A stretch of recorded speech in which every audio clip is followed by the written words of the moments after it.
Sebab penyakit kusta adalah penyakit yang tidak terlalu berbahaya kalau ditangani secara dini. Penyakit kusta sendiri secara tidak langsung tidak perlu ditakuti sebenarnya. Karena yang pertama tidak mematikan. Kenapa tidak mematikan? Karena dia tidak menyerang organ yang menghidupkan seperti jantung, ginjal, paru-paru dan sebagainya. Dia hanya menyerang saraf saja, saraf tepi. Makanya penyakit kusta ini resikonya cacat. Kusta itu penyakit menular sangat susah menular. Beda dengan TBC, penyakit menular gampang menular. Karena teori dia bilang dari 100 orang yang terpapar kuman kusta itu yang 5 tuh yang bisa sakit. Nah, sedangkan yang 5 ini yang sakit ini yang butuh pengobatan cuma 2, 3 bisa sembuh sendiri. Berarti dia tergolong dalam penyakit kusta. Penyakit menular tapi susah menular.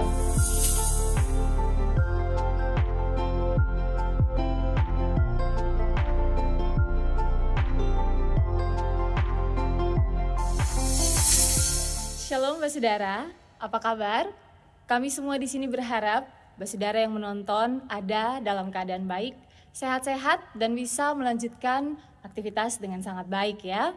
Nah Basudara, berjumpa lagi dengan saya Jensir James dalam perbincangan yang menarik yang bertujuan untuk mengedukasi kita semua bersama dengan para narasumber dari Permata Perhimpunan Mandiri Kusta. Basudara, perbincangan ini akan berlangsung kurang lebih 1 jam dengan pembahasan yang menarik tentunya tentang penyakit kusta. Di momen ini kita akan sama-sama belajar dari para narasumber yang mau memberi diri untuk menolong para penderita kusta. Tanpa berlama-lama lagi, sebelum kita melanjutkan perbincangan ini lebih jauh, saya akan memperkenalkan dulu nih 3 narasumber kita di hari ini. Yang pertama ada Bapak Yohanes Pakaila. Benar Bapak? Ya, benar. Beliau adalah pembina Permata Maluku. Beliau sering melakukan kunjungan ke rumah-rumah penderita kusta dan sharing tentang pengetahuan terkait dengan penyakit kusta. Lalu yang kedua ada Bapak Pendeta Emeritus Korinus Leonufna. Benar Bapak?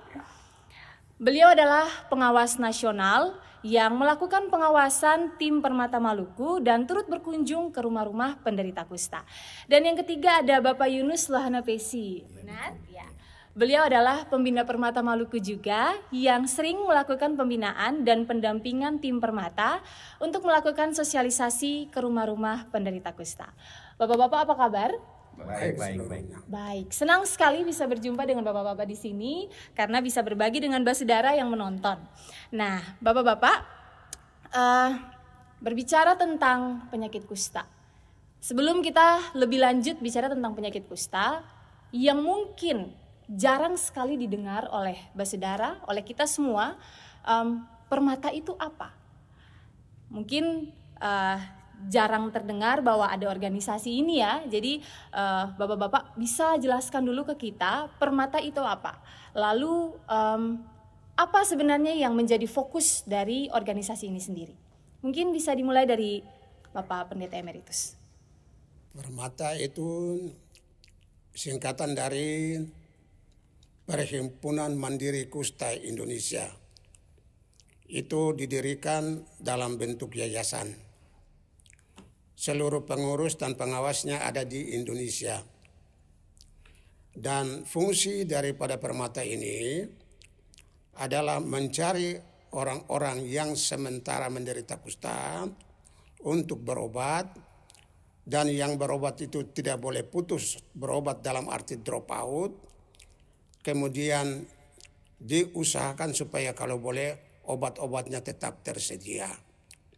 Selanjutnya Permata ini tujuan utamanya adalah membebaskan Maluku khususnya dan Indonesia pada umumnya dari penyakit kusta. Sebab penyakit kusta adalah penyakit yang tidak terlalu berbahaya kalau ditangani secara dini.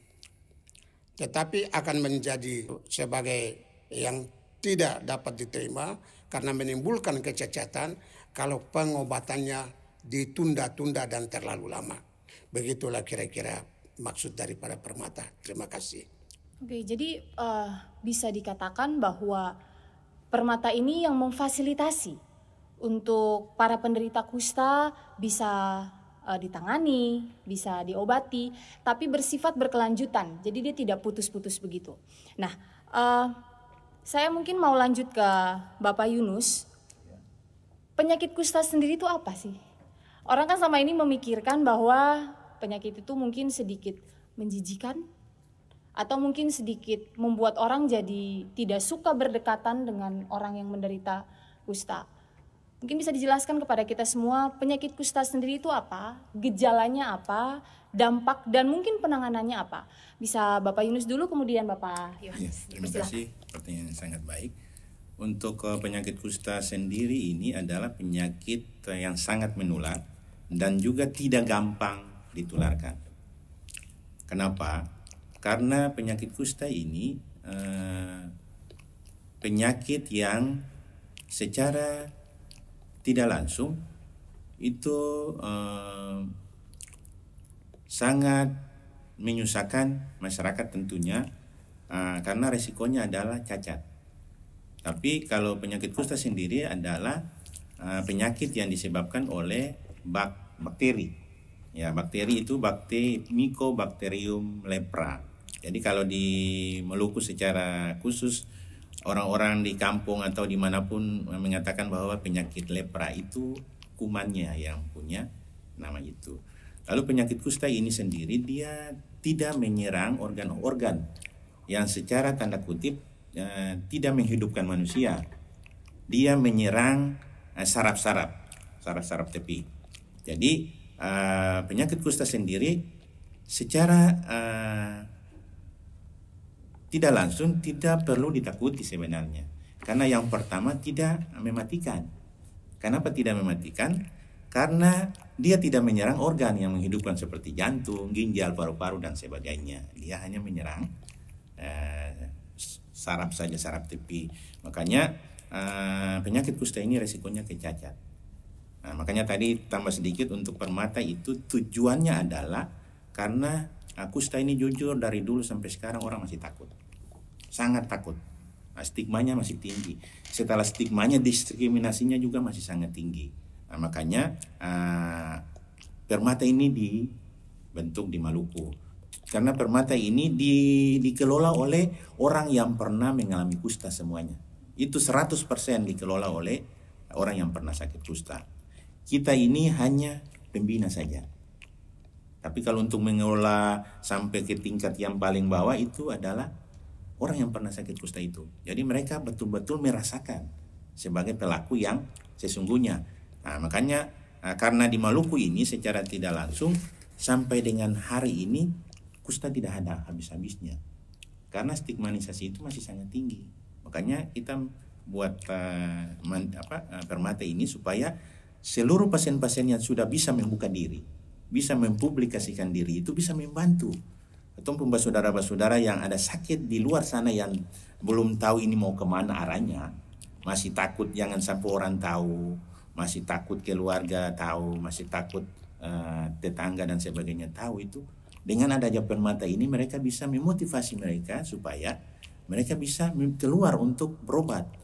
Nah, karena kusta ini kalau cacat itu lebih dari 6 bulan itu sudah cacat permanen. Lebih dari 6 bulan.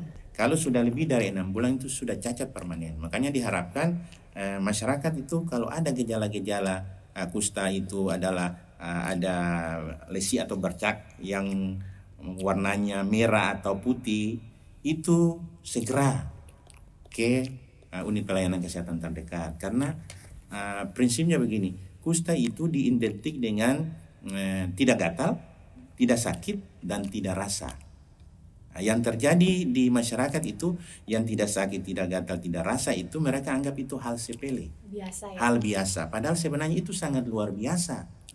Malah yang gatal itu yang sebenarnya tidak perlu ditakuti karena itu masih normal secara tidak langsung. Karena penyakit kusta itu kan dia menyerang saraf.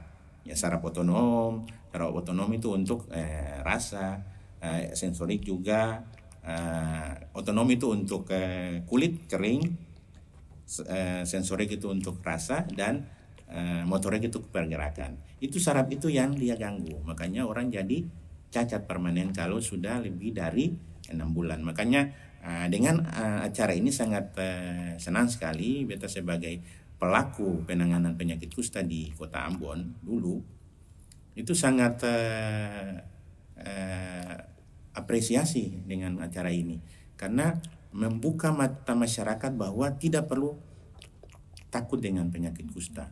Saya sudah 32 tahun berkecimpung dengan orang yang sakit kusta, pegang orang sakit kusta, peluk orang sakit kusta, tapi sampai sekarang saya tidak kena kusta. Jadi tidak perlu ditakuti. Karena memang sakit kusta itu tidak seperti gambaran yang selama ini ada pada mindset pikir masyarakat yang ada.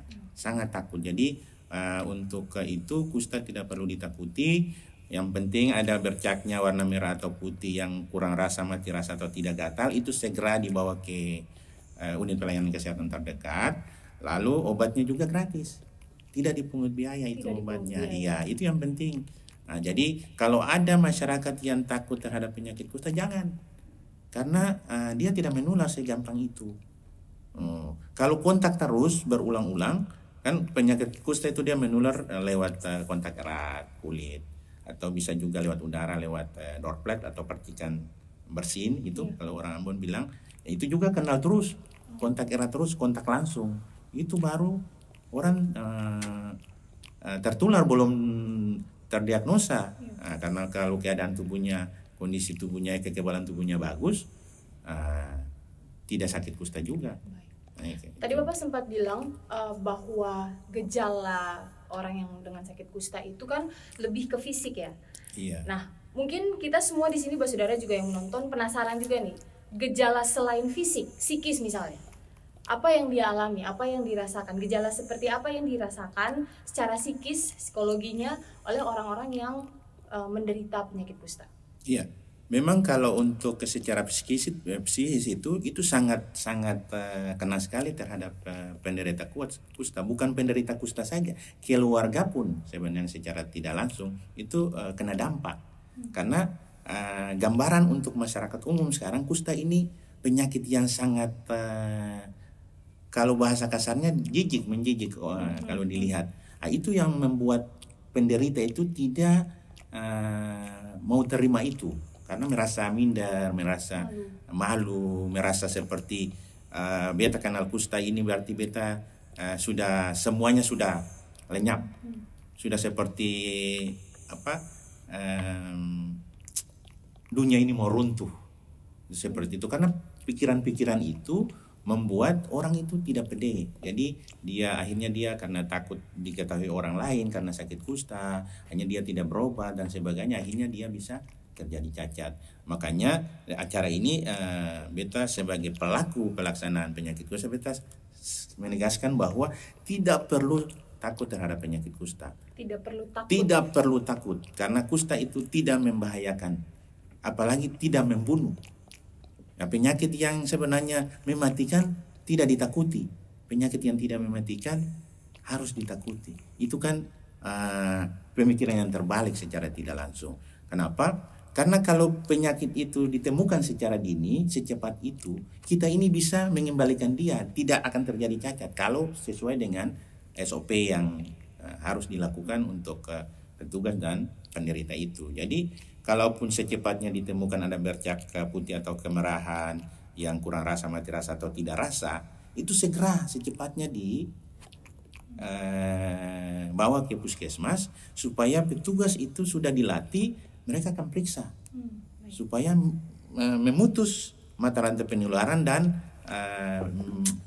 mencegah terjadi cacat lanjutan. Baik. Gitu. Saya mau lanjut ke Bapak Anis dulu, Pak Yohanes. Tadi kan dibilang bahwa kalau misalnya gejalanya sudah muncul, harus segera ke pusat penanganan terdekat. Penanganan seperti apa yang paling utama diberikan kepada para penderita kusta? Ya, terima kasih. Mungkin saya bicara sedikit mengenai permata karena tadi sudah ditanyakan tentang permata. Jadi kenapa kita permata itu bisa muncul di Maluku?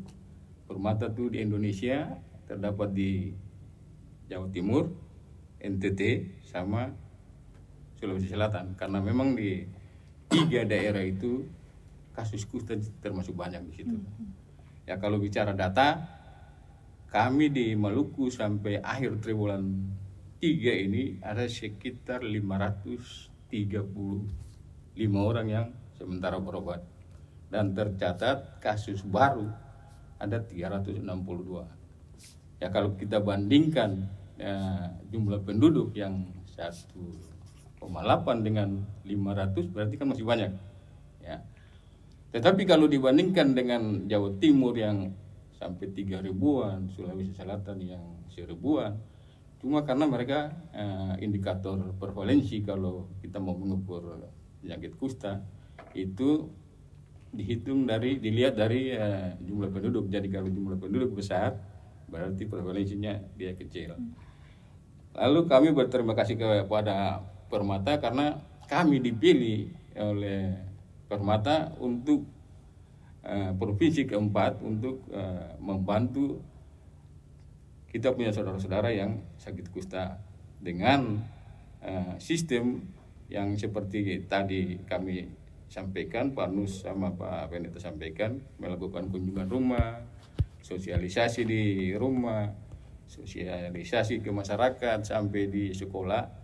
Karena memang itu harus kami lakukan karena menurut saya penyebar luasan informasi mengenai penyakit kusta ini masih minim sekali.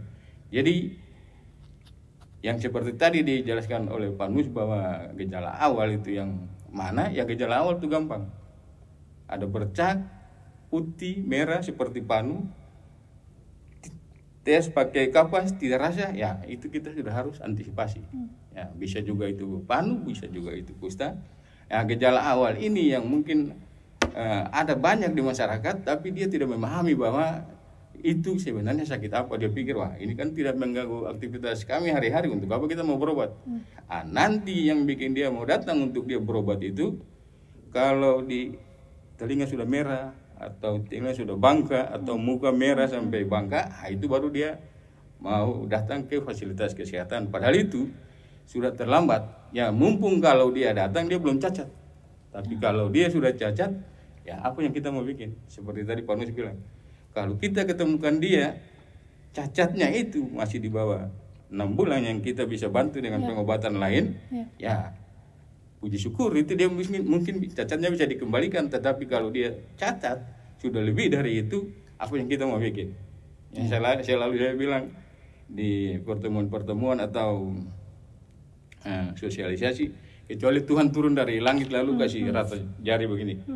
Tetapi kemarin itu dengan bantuan Permata juga kami ada lakukan operasi untuk yang cacat, tapi yang cacat permanen sudah tidak bisa.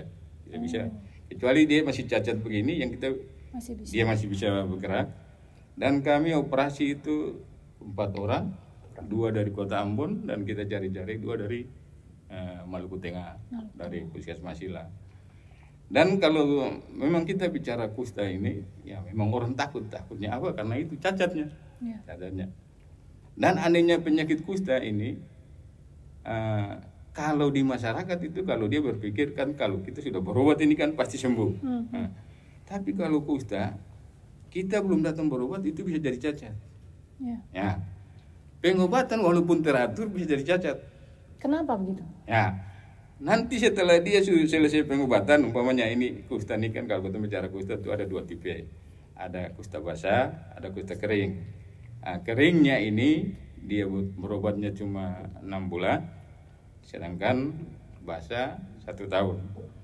Ya, kenapa sampai setelah yang basah ini dia sudah selesai pengobatan dia bisa cacat? Kenapa? Itu karena kalau menurut saya sih, yang tadi Pak Nus bilang bahwa kusta itu penyakit menular sangat susah menular. Beda dengan TBC penyakit menular gampang menular. Karena teori dia bilang dari 100 orang yang terpapar kuman kusta itu yang 5 tuh yang bisa sakit. Nah, sedangkan yang 5 ini yang sakit ini yang butuh pengobatan cuma 2, 3 bisa sembuh sendiri. Berarti dia tergolong dalam penyakit kusta. Penyakit menular tapi susah menular. Nah, kalau menurut saya, kenapa yang sebelum berobat itu dia bisa cacat? Karena yang tadi Pak Nus bilang, kuman menyerang saraf. Ya, kita punya saraf-saraf tepi, makanya ada yang jari bengkok, ada yang mati rasa, ada yang kaki semper, segala macam. Lalu, kenapa selama pengobatan juga dia bisa cacat? Karena terjadi kontraindikasi antara obat dengan kuman. Ya. Lalu setelah itu, kenapa setelah berobat juga dia bisa cacat? Itu tidak selamanya kuman yang dalam kita punya tubuh itu dia mati 100% kan? Atau bangkai-bangkai kuman itu yang dia mau cari-cari jalan untuk keluar, makanya sering timbul merah, itu macam-macam di situ yang sebenarnya kalau kita tidak tangani dia bisa cacat. Makanya kalau kusta sudah selesai berobat, kami anjurkan untuk kalau ada temukan hal-hal yang seperti merah atau nyeri di saraf-saraf, telinga merah, muka bangka atau segala macam, itu dia harus kembali. Dia harus kembali untuk ke petugas untuk tangani lebih lanjut supaya dia tidak bisa cacat. Karena Bu Masir, kalau kita sudah cari orang setengah mati baru sudah berobat selesai baru dia cacat, lebih baik kita sangat disayangkan ya. Tidak usah diobati. Iya. Tadi berarti dari penjelasan tentang gejala dan penanganan bisa dikatakan ada gejala ringan, ada gejala berat, ya, sampai pada pembekakan, merah-merah dan lain sebagainya. Lalu kemudian penanganannya juga ternyata bertahap ya. Penanganannya tidak bisa sekali langsung, misalnya kayak sudah begitu langsung operasi, harus ada penanganan sebelum-sebelumnya juga sudah harus ada ditangani. Nah, tadi Bapak sempat bilang bahwa ada 535 orang yang berobat, lalu ada 362 yang baru lagi ditemukan. Itu di Maluku saja atau di Maluku saja? Boleh tidak berbagi kepada kami daerah mana saja sebenarnya yang terkena nih? Bukan hanya di Kota Ambon, tapi mungkin Maluku secara keseluruhan di mana saja? Kalau bicara Maluku, semua kabupaten ada. Semua kabupaten ada. Wow. Semua kabupaten ada. Tapi yang tertinggi itu di Kota Ambon. Tertinggi di Kota Ambon. Kira-kira kenapa Kota Ambon itu dia bisa tertinggi? Karena semua orang cari pengobatan tuh di kota. Ya, atau seperti ada juga yang mungkin terkenal di Maluku Tengah. Tetapi karena dia stigma, dia pikir itu apa? Kita berobat di sini nanti orang tahu, gitu.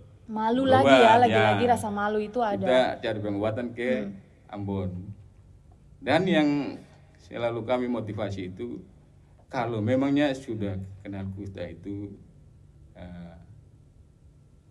di puskesmas saja, karena di puskesmas itu semua petugas sudah dilatih khusus untuk penanganan kusta dan obatnya juga semua sudah disediakan di sana. Dan kenapa obat kusta disediakan di puskesmas saja, tidak di rumah sakit, tidak di apotek? Karena yang kami tahu itu kan yang sakit kusta itu minimal yang ekonominya di bawah, ya. Jadi kalau dia kenal di Buano, sebenarnya tidak mungkinlah dia datang cari obat di Piru atau di Ambon, dia cari puskesmas. Karena kalau dia ke Piru atau ke Ambon, dia harus pikir biaya lagi, ya.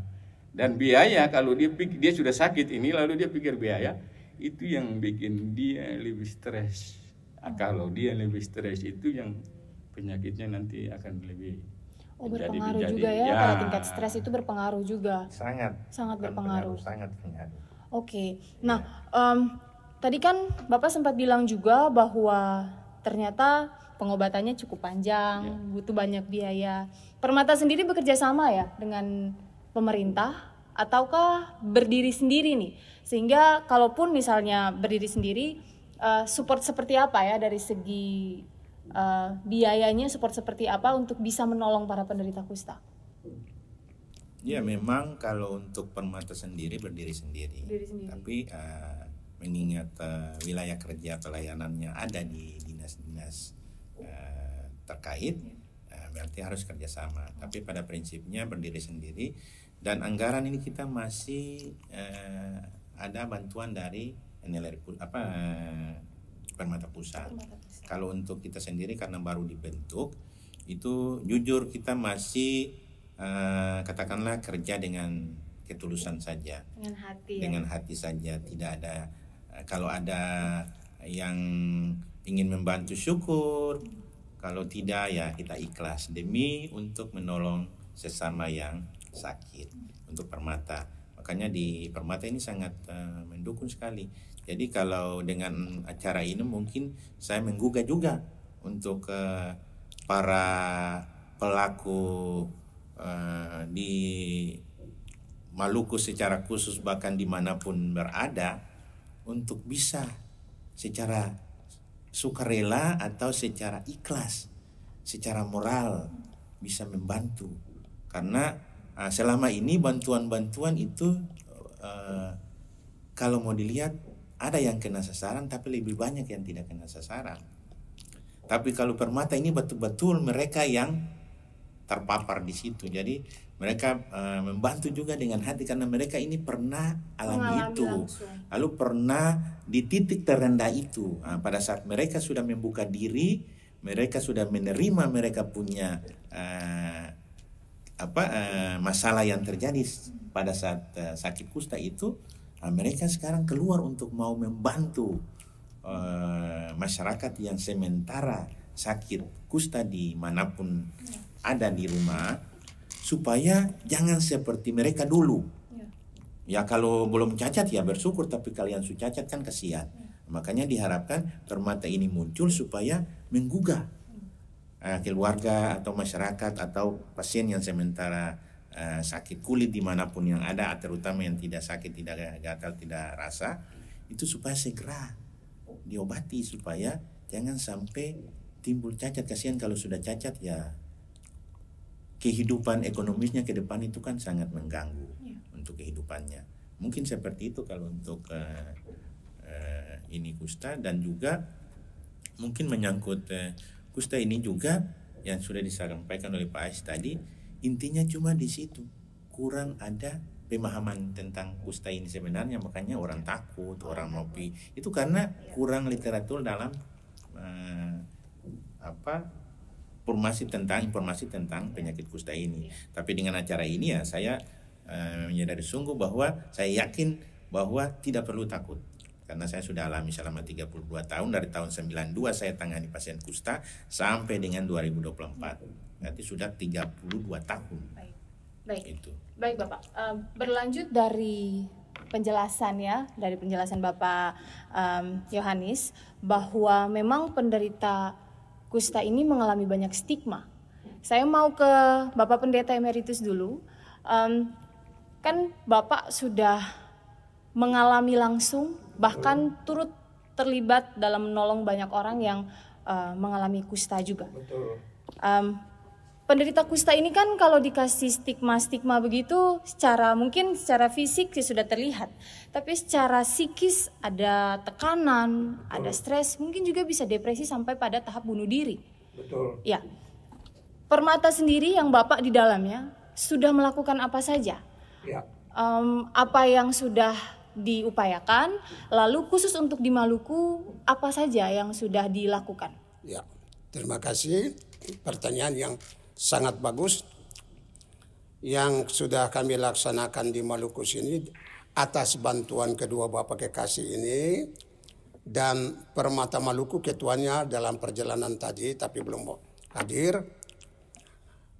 Yang sudah kami laksanakan adalah penyuluhan di sekolah-sekolah,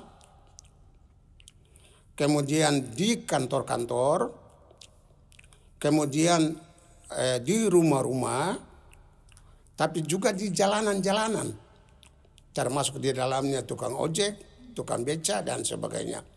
Tetapi menurut kami, masyarakat ramai belum terjangkau. Sedangkan yang terpapar ini adalah lebih banyak pada mereka yang menyembunyikan diri karena malu.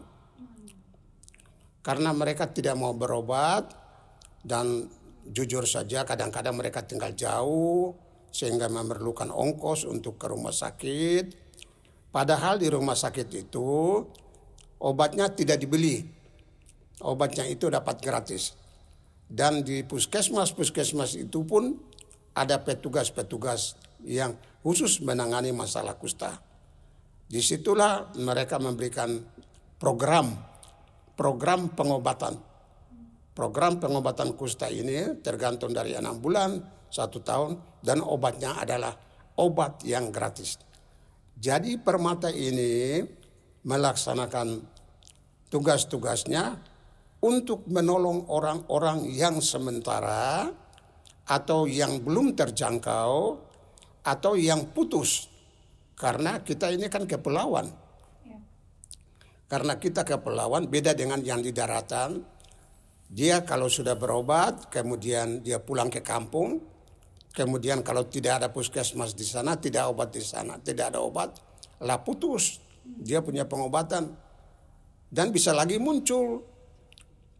Itulah sebabnya Permata ini ada. Kalau boleh untuk memantau teman-teman kita yang berobat tapi putus, kalau boleh kita himbau untuk meneruskan. Dan sekaligus kepada petugas-petugas kami minta tolong. Supaya tolonglah saudara-saudara kami yang menderita, saudara-saudara kami yang kedapatan atau belum mau berobat, dan yang sementara berobat, dan mudah-mudahan jangan ada yang drop out, putus. Sebab nanti dia kembali lagi itu. Yang kami harapkan adalah kepada semua stakeholder. Tolonglah kami. Mari kita bersama-sama bergandengan tangan. Jangan kita berpegang tangan saja tapi berpegang hati.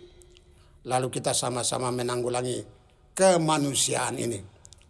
Sebab orang yang menderita kusta adalah hilang kemanusiaannya. Mari kita kembalikan kemanusiaannya menjadi manusia yang seutuhnya. Sebab ketika orang mendapat kusta, kemanusiaannya menjadi pudar. Karena dia mendapat stigmatisasi,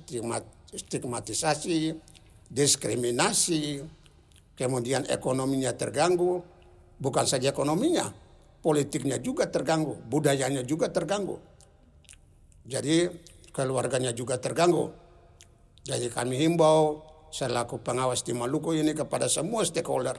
Mari kita kerjasama, kita saling tolong-menolong, kita bebaskan Maluku ini dari kusta, kita bebaskan Indonesia ini dari kusta, kita bebaskan dunia ini bila perlu dari kusta. Inilah himbauan kami, terima kasih. Ya, harapan yang sangat baik sekali Bapak Pendeta, karena menolong kita semua di sini, menolong basudara juga yang menonton untuk kita peka dengan apa yang terjadi di sekeliling kita. Nah, tadi Bapak Pendeta juga sempat bilang bahwa masyarakat kita ini kurang kesadaran ya. Maksudnya masih kurang kesadaran untuk punya kepekaan melihat orang-orang dengan penderita kusta. Mungkin bisa berbagi juga dengan kami dari sudut pandang yang pernah mengalami penderitaan kusta ini, tapi juga yang turut terlibat dalam menolong orang-orang. Kesadaran seperti apa yang masyarakat harus punya nih sebenarnya? Untuk bisa tidak lagi memberi stigma, tidak lagi mendiskriminasi orang-orang dengan penyakit kusta. Mungkin bisa dimulai dari Bapak. Ya, terima kasih, pertanyaan sangat menarik sekali. Memang kalau kusta ini identik dengan stigmatisasi dan diskriminasi. Saya juga sebagai pelaku di Dinas Kesehatan karena masih aktif untuk penanganan kusta, saya juga merasa acara ini sangat terbantu. Kenapa? Mau menyalahkan masyarakat juga tidak bisa. Kalau menurut saya tidak mau menyalahkan masyarakat. Karena mungkin saja masyarakat belum paham itu, belum mengetahui. Makanya di acara ini saya mau menyampaikan untuk seluruh masyarakat yang menonton acara ini untuk tidak perlu stigmatisasi atau tidak perlu diskriminasi terhadap pasien-pasien kusta atau orang yang pernah alami kusta, bahkan yang sementara pengobatan. Karena kusta ini tidak seperti bayangan selama ini. Makanya saya sering katakan, contoh saya udah lama berkecimpung penanganan, pegang orang sakit kusta, peluk, ya tidak ada masalah juga, karena memang tidak ada penularan sangat cepat di situ, karena masa inkubasi untuk penularannya 2-5 tahun. 2-5 tahun. Kalau setelah dia kontak, dia tertular, itu dia tidak langsung secepat itu untuk kena kusta. Itu biasanya 2-5 tahun, bahkan sampai berpuluh tahun juga. Jadi untuk sakit kusta ini sendiri, karena begini, karena prinsipnya saya ini kan langsung dengan penderita, segala permasalahan dengan penderita saya alami.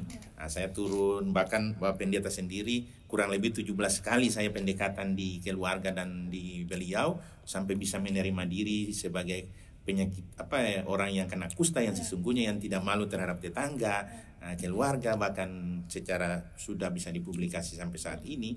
Itu semua itu karena kita ingin Maluku ini dia terbebas dari penyakit kusta, karena di mana-mana mungkin di Kota Ambon sudah mulai kelihatan orang bisa menerima karena gencar sekali, tapi kalau di kabupaten-kabupaten lain itu masih stigma sangat tinggi secara tidak langsung. Karena itu makanya di hari ini mohon dukungan dari masyarakat yang mungkin melihat tanda-tanda gejala kusta yang ada bercak putih maupun kemerahan, itu segera, ibarat seperti penyakit yang lain, pada saat sakit itu ada unsur ketakutan karena kematian, segera dibawa ke unit pelayanan kesehatan terdekat atau ke rumah sakit. Kalau kusta ini, kalau ada tanda-tanda gejala kulit yang punya bercak warna putih atau merah, itu segera pikirannya langsung ke unit pelayanan kesehatan supaya jangan terjadi kecacatan. Jadi kalau penyakit lain takut kematian, kalau kusta takutlah kecacatan itu. Jangan sampai. Ya, jangan sampai. Bawalah ke puskesmas, nanti puskesmas yang mendiagnosakan penyakitnya. Kalau bukan kusta, pengobatan lain. Kalau kusta, pengobatannya juga secepat ini supaya jangan terjadi cacat. Kasihan kalau orang pada saat tahu lagi sudah cacat, kan kasihan. Nah, kalau dengan acara ini, kalau mereka sudah yakin bahwa kusta tidak masalah, ya harus. Jadi bisa dikatakan stigma dan diskriminasi itu semakin meningkatkan data penyakit kusta. Artinya dengan masyarakat memberi stigma, itu bikin orang penderita kusta itu sendiri jadi tidak mau untuk berobat, jadi tidak mau untuk peduli dengan diri sendiri, karena ya sudah terstigma secara psikis, itu sudah termakan oleh diri sendiri. Jadi memang dari penjelasan bapak-bapak sekalian, kita perlu memahami juga bahwa jangan memberi stigma dengan sangat mudah ya saudara untuk orang-orang yang menderita penyakit kusta, karena kasihan karena memang mereka harus terus melanjutkan hidup. Lalu siapa kita yang harus dengan mudah memberi stigma, padahal Tuhan saja mengasihi semua orang, termasuk orang-orang yang membutuhkan pertolongan seperti itu. Nah, ini pertanyaan terakhir. Dan pertanyaan ini sedikit tricky, karena ini jawabannya personal saja, dari hati saja bapak-bapak sekalian. Kenapa harus penderita kusta? Maksudnya begini, ada banyak sekali penderitaan di luar ya, orang miskin misalnya, orang dengan sakit A, sakit B, sakit C misalnya. Tapi kenapa bapak-bapak tergerak untuk orang dengan penderitaan kusta? Ya, mungkin bisa dimulai dari Bapak Yohanes, silakan. Ya, terima kasih. Kalau bicara kenapa beta harus kerja untuk kusta, sementara di lain ada HIV, ada malaria, ada TBC. Beta tertarik di kusta. Ini kita bicara jujur, bahwa kalau kita bicara kesehatan, saya bukan basic kesehatan. Ya, ini mungkin untuk jadi dorongan untuk masyarakat bahwa saya bukan basic kesehatan, tidak. Saya ijazah cuma SMA. Tetapi prinsip saya, kalau Tuhan mau pakai orang untuk kerja, dia tidak lihat titel dan dia tidak lihat siapa. Karena saya berpegang di firman itu, kalau tidak salah itu waktu Tuhan perintahkan Musa untuk mengeluarkan orang Mesir, Musa kan bilang saya mau kasih keluar, tetapi dengan pertolongan Tuhan dia bisa kasih keluar orang Israel dari Mesir. Dan kenapa ini dia bisa menjadi stigma? Karena cacatnya. Makanya stigma. Kalau ada orang HIV, orang TBC, orang malaria, dia jalan di jalan, kita tidak bilang dia itu orang TBC atau HIV atau tapi kalau kita jalan dengan cacat, pasti orang bilang, oh, orang kusta itu sudah lewat. Tapi yang sebenarnya dia sudah selesai pengobatan, penyakitnya sudah sembuh, tapi cacatnya yang tidak bisa disembuhkan atau difungsikan untuk kembali normal. Makanya kami punya tugas itu terpanggil, salah satunya di Permata itu, supaya bagaimana kita cepat kasih sosialisasi yang seperti kita lakukan, ditemukan, diobati sampai selesai tanpa cacat. Itu tujuan kami. Makanya kalau kita ketemu yang sudah cacat, apa yang kita mau bikin? Ya, tugas kami cuma cepat ditemukan, edukasi cepat ditemukan, penyebar luasan informasi yang bisa kita bantu, lalu kita obati sampai selesai tanpa cacat. Dan menyambung tadi Pak Nus punya masa inkubasi kusta 2-5 tahun, bahwa kenyataan lapangannya bisa 5, 10 tahun, 20 tahun baru dia muncul. Itu yang banyak ditemukan di masyarakat, mereka bilang itu sakit turunan. Oh, sakit turunan. Ya, kan banyak di masyarakat itu, ini kita sakit turunan, atau ada orang bikin lah, segala macam lah. Itu masa inkubasinya lama, bisa lama. Makanya kalau seperti Pak Nus datang di Bapak Pendeta, lalu sudah temukan Bapak Pendeta, Bapak Pendeta sakit, Pak Nus tidak bisa bilang bahwa nanti 1-2 hari, 1-2 bulan, 1-2 tahun istri atau anaknya akan hal. Tidak bisa. Kita tidak bisa prediksi itu. Tapi kalau HIV kan sudah jelas, atau TBC sudah jelas. Makanya stigmanya yang mereka takut itu di sini, karena dia menuju ke cacat yang kelihatan. Lalu saya himbau masyarakat bahwa kalau bukan penyakit turunan, bukan penyakit bawaan atau orang bikin orang, seperti saya pernah tugas 1 kali ke Guru Selatan di daerah Wamsisi, yang di situ mereka belum punya, masih primitif. Saya sudah dapat informasi bahwa orang bikin orang. Dan di situ saya sudah temukan ada 1 anak umur 8 tahun yang sulung, adiknya 6. Bayangkan kalau dia 8 tahun, adiknya 6. Dia yang sulung 6. Sudah cacat dan ada luka di kaki. Dan saya bilang, siapa di sini yang kita harus tantang mereka, karena siapa yang bisa bikin orang jari. Lalu saya jelaskan, buka atlas, ya gejala awalnya sampai dia mau cacat yang seperti apa. Jadi kalau ada bercak merah putih yang sampai saya bilang tadi muka bangka segala macam, ya kalau kami tidak tangani dengan cepat kan, ya dia menuju ke situ. Lalu saya cuma mungkin cerita sedikit menutup acara ini, bahwa ada 1 orang grup anggota Permata yang sekarang dia jadi ketua Permata Indonesia. Dulu dia tuh pernah cerita tuh di kantor gubernur tahun berapa itu waktu kita sosialisasi 2018 ya, bahwa dia waktu terkena sakit kusta dalam keluarga itu, yang tadi adik bilang bahwa mau sampai bunuh diri, memang terjadi sama beliau. Dikucilkan kamar sendiri, piring makan sendiri, ini semua sendiri. Tetapi ada orang yang datang lalu minta dia untuk jadi anak. Karena pasti keluarganya senang, karena kita kan tidak butuh dia, ya kalau mau ambil saja kan. Tapi mereka janji, kami akan ambil dia, tetapi kami ambil malam. Ambil malam. Saya pikir kenapa malam? Karena kalau malam itu mereka bawa ke tempat penampungan yang semuanya orang kusta. Nah, jadi mereka kasih masuk di situ malam. Nanti pagi dia bangun baru dia bilang, oh ternyata saya itu bukan sendiri, teman-teman saya banyak. Ya. Nah, itu beliau memotivasi kami untuk bahwa kalau kita sudah cacat kita tidak perlu takut.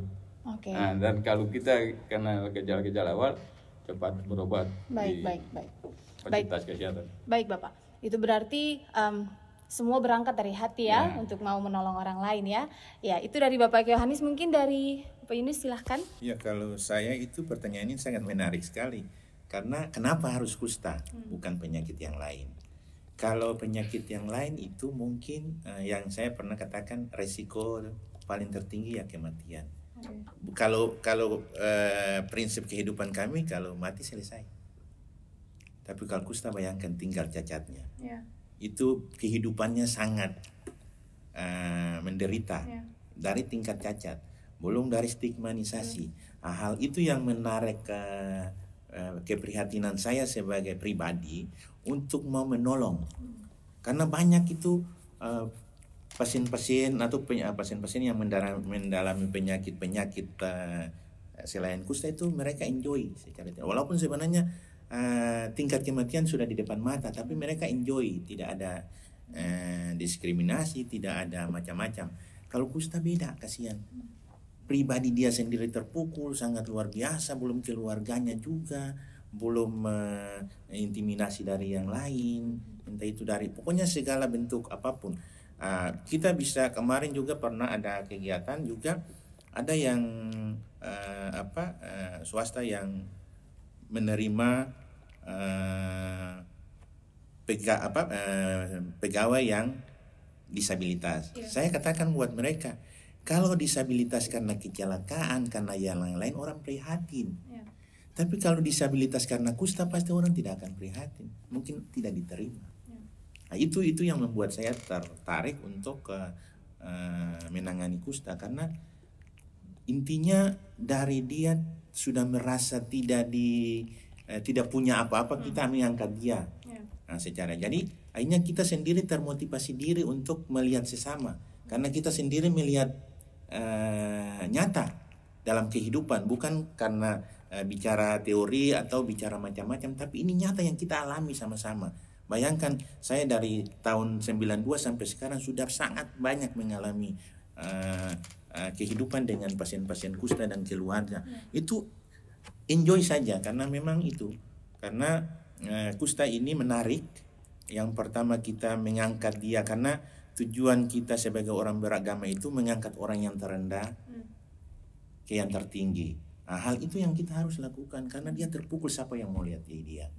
Kita harus, yang punya keprihatinan harus mengangkat dia dari keterpurukan itu, karena banyak yang malah menganggap dia itu sebagai sampah dan sebagainya. Tapi kita melihat itu sebagai suatu tantangan kehidupan secara psikologis, bahwa inilah makhluk ciptaan Tuhan yang kita harus sama-sama melihat itu, supaya masyarakat ini bisa bisa merasa bahwa punya kekeluargaan yang erat. Apalagi di acara ini yang punya terima kasih sekali buat Bapak Ketua Sinode, karena ini sangat beruntung kita bisa melakukan wawancara di hari ini. Ya, tujuannya untuk memanusiakan yang tadi Bapak Pendeta lakukan, karena penyakit kusta ini betul-betul didiskriminasi luar biasa. Sekarang ini sudah, kalau dulu tuh jangan sampai mau ini, lihat saja mereka, orang mungkin putar jalan untuk menghindar orang-orang sakit kusta itu. Mungkin itu yang dari hati nurani saya yang bisa saya sampaikan. Iya, jadi ada punya keprihatinan berkepanjangan ya, sehingga mau untuk orang lain juga betul-betul dimanusiakan. Dan mungkin untuk ketahuan masyarakat secara umum juga, kita melayani orang sakit kusta ini bukan sakit sampai sembuh saja, sampai dia meninggal. Kenapa sampai meninggal? Pada saat dia cacat itu kita ada penanganan lanjutan. Secara psikis maupun tindakan nyata. Karena kalau dia sekarang kan sudah dibantu dengan operasi, tapi kalau umpamanya dia cacat permanen tidak bisa lurus, itu kita di Kota Ambon ini Permata sudah bentuk kelompok perawatan diri khusus merawat orang-orang yang cacat karena kusta, supaya dia bisa katakanlah dia punya tangan yang sudah kaku itu dia bisa berfungsi, walaupun secara biologis itu tidak berfungsi 100%, tapi dia sudah bisa beraktivitas. Jadi selama dia masih cacat, kita masih lihat dia sampai dia sudah meninggal, baru kita selesai melayani dia. Makanya luar biasa kita melayani orang sakit kusta ini dari mulai penemuan sampai kematian. Jadi perhatiannya berkelanjutan, tapi penanganannya juga berkelanjutan. Baik. Terima kasih Bapak Yunus. Terakhir Bapak Pendeta silahkan. Sebetulnya kami lebih tertarik ke penyakit kusta ini. Pertama karena kalau non kusta yang mematikan itu banyak organisasi yang sudah mendaftarkan diri untuk menangani. Tetapi kusta ini kurang. Nah, sekarang baru mulai muncullah banyak organisasi yang mulai berorientasi pada penanganan masalah disabilitas yang di dalamnya ada korban-korban akibat penyakit kusta yang tidak berobat ketika mulai terkena kusta. Itulah sebabnya kusta ini menurut saya ini semakin hari semakin meningkat karena akibat dari penyuluhan yang semakin gencar. Jadi yang tadinya tidak mau berobat, dia mau berobat karena adanya penyuluhan. Jadi semakin banyak penyuluhan dari bapak-bapak kita ini dan organisasi-organisasi yang ada, akibatnya mereka mulai sadar. Sehingga puskesmas-puskesmas itu memperoleh kenaikan dari penderita kusta. Yang berikutnya adalah Tuhan Yesus mengajarkan kepada kita bahwa sebetulnya penyakit kusta itu adalah orang yang menderita kusta adalah sasaran kita untuk menolong mereka. Saya masih ingat ketika ada seorang yang berpenyakit kusta datang kepada Tuhan Yesus. Tuhan katakan sesuatu pasti saya sembuh. Tuhan bilang apa yang kamu mau? Dia bilang saya mau sembuh. Dan Yesus bukannya cuma bilang tapi pegang. Artinya pegang itu dalam pengertian bahwa Tuhan Yesus tidak takut terhadap penularannya. Tuhan Yesus tidak takut terhadap akibat yang muncul dari kusta itu. Tetapi Tuhan Yesus bilang sembuhlah. Maka di saat itulah dia memperoleh kesembuhan. Luar biasa, saya ingin kalau boleh kita semua ini jadi Tuhan Yesus kecil. Yang dipanggil oleh Tuhan untuk melayani sesama kita yang menderita di tengah-tengah dunia ini. Sebab barang siapa yang tidak melayani saudara-saudaranya yang meminta tolong, itu padanya akan dimintai pertanggungjawaban nantinya. Itu terima kasih yang kami sampaikan mengapa kusta yang harus jadi sasaran. Terima kasih. Terima kasih Bapak Pendeta. Penutup yang menarik sekali ya, Mbak Saudara, karena kalau bisa, ini harapan Bapak Pendeta dan juga mungkin harapan-harapan Bapak-Bapak yang lain, kalau bisa kita semua jadi Tuhan Yesus kecil yang bisa melakukan hal-hal kecil saja. Kalau kita tidak bisa menolong dengan materi yang kita punya atau dengan kekuatan yang terbatas ini, minimal jangan beri stigma, minimal jangan diskriminasi. Karena dengan kita memberi stigma atau mendiskriminasi secara tidak langsung, kita mematikan semangat mereka juga untuk hidup. Jadi mari sama-sama kita menolong sesama kita yang membutuhkan untuk memanusiakan mereka dengan lebih baik lagi. Tidak terasa waktu kita sudah hampir 1 jam, percakapan ini menarik sekali. Tapi Bapak Saudara, percakapan ini tidak sampai di sini saja, karena kita punya season kedua bersama dengan para hamba Tuhan yang memang berkompeten untuk membahas tentang penyakit ini dari sudut pandang Alkitab atau teologi. Terima kasih banyak Bapak Pendeta Emeritus Korinus Leonufna. Terima kasih untuk waktunya. Bapak Yunus Lawanapesi dan Bapak Yohanes Pakaila untuk waktu dan kesempatan sudah berbagi dengan kami di sini. Kami terus mendoakan supaya tetap semangat melayani banyak orang di bidang masing-masing, di tempat masing-masing. Kita akan berjumpa pada season berikutnya. Tuhan Yesus berkati. Shalom. Shalom.